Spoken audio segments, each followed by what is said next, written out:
Multiple organ failure से हुआ लता मंगेशकर का निधन, 6:30 बजे अंतिम संस्कार। भारत का रत्न और स्वर कोकिला कहलाने वाली प्रसिद्ध गायिका लता मंगेशकर का 92 साल की उम्र में निधन हो गया। लता मंगेशकर के निधन पर 2 दिवसीय राष्ट्रीय शोक की घोषणा की गई है। सम्मान के रूप में 2 दिनों तक राष्ट्रीय ध्वज आधा झुका रहेगा। डॉक्टर्स के द्वारा दी गई जानकारी के मुताबिक लता मंगेशकर की मौत मल्टीपल ऑर्गन फेलियर की वजह से हुई है। लता मंगेशकर के पार्थिव शरीर को लगभग 12:30 बजे उनके आवास पर ले जाया जाएगा। पूरे राजकीय सम्मान के साथ अंतिम संस्कार आज शाम 6:30 बजे शिवाजी पार्क में किया जाएगा।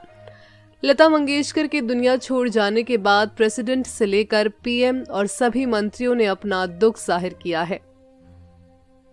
राष्ट्रपति रामनाथ कोविंद ने कहा, सदियों में एक बार ही ऐसा कलाकार का जन्म होता है।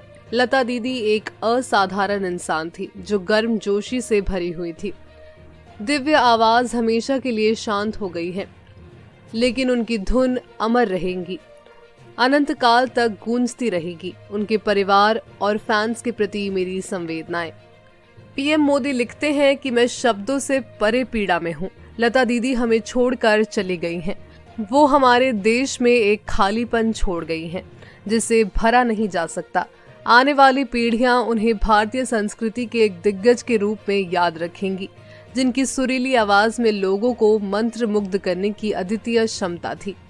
अमित शाह लिखते हैं कि मैं खुद को सौभाग्यशाली समझता हूं कि समय समय पर मुझे लता दीदी का स्नेह और आशीर्वाद प्राप्त होता रहा।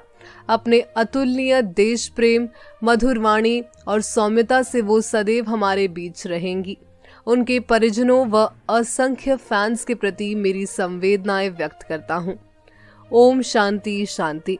राहुल गांधी लिखते हैं, लता मंगेशकर जी के निधन का दुखद समाचार प्राप्त किया। वो कई दशकों तक भारत की सबसे प्रिय आवाज बनी रही। उनकी सुनहरी आवाज अमर है और उनके प्रशंसकों के दिलों में गूंजती रहेंगी।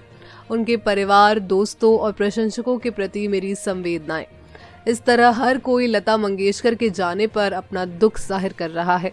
आप क्या कहना चाहोगे? अपनी प्रतिक्रिया हमें कमेंट में जरूर बताएं।